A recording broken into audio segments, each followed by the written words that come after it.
বন্ধুরা, আজকের আয়োজনে রয়েছে আমাদের কি গো আরামরামু, এটা এটা হচ্ছে পাঙ্গাস মাছের পাতুরি। পাঙ্গাস মাছের পাতুরি পুঁইয়ের পাতা দিয়ে রান্না করা হয়েছে। কি কালার দেখছেন, দেখা মাত্র লোভ লাগছে, মনে হচ্ছে খেয়ে নিই এখনই। ওয়াও, এই দেখেন সুন্দরী বউ বাড়াচ্ছে। পাঙ্গাস মাছের পাতুরি, পুঁইয়ের পাতা দিয়ে পাঙ্গাস মাছ দিয়ে এটা রান্না হয়েছে। এটা বিস্তারিত কীভাবে রান্না হয়েছে এই রেসিপিটা আমরা ভিডিওর মাধ্যমে অবশ্যই দেখাই দিচ্ছি, আপনারা সাথেই থাকবেন এবং বেশি বেশি করে কমেন্ট দিবেন। সবাই ভালো থাকেন। আর ম্যাডাম্মু, এই পুঁইয়ের পাতা কি করবা? দেখছো না কত সুন্দর বড় বড় পাতা হয়েছে।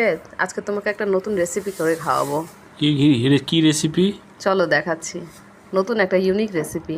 তো পেঁয়াজ কুচি কুচি করে কেটে সুন্দর করে তেলে লাল করে ভেজে নেব।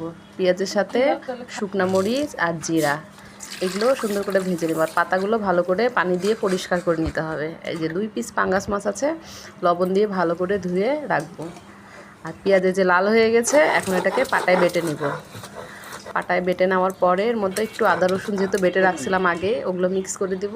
আর সাথে হলুদ আর স্বাদ মতো লবণ, সবগুলো মাখানো হয়ে গেলে এটাকে পাতাতে সুন্দর করে মুড়িয়ে দিব।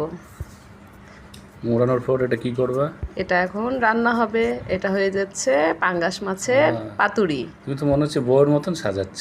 হ্যাঁ, দারুণ একটা ইউনিক রেসিপি পাঙ্গাস মাছের পাতুরি। মজা হবে তো? অনেক মজা হবে, গরম ভাতের সাথে সেই মজা হবে। বোঝো কিন্তু। হ্যাঁ, এই যে এটা বানানো হয়ে গেলে সুন্দর করে টুথপিক দিয়ে আটকে দিতে হবে। এখন যে হচ্ছে কড়াইয়ে পেঁয়াজ মরিচ ভেজে নিয়েছিলাম, ওগুলো ওই তেলের মধ্যেই হচ্ছে এটাকে ভেজে দিতে হবে সুন্দর করে। ভাজা হয়ে গেলে এটা গরম ভাতের সাথে খুবই দারুণ লাগবে খেতে। তাই না? হ্যাঁ, এই যে এখন তেলের মধ্যে দিয়ে দিচ্ছি।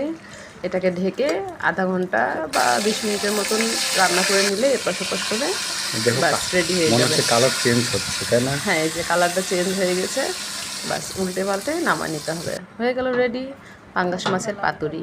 ওয়াও। ভিডিওটি ভালো লেগে থাকলে লাইক, কমেন্ট এবং সাবস্ক্রাইব করবেন। আল্লাহ হাফেজ।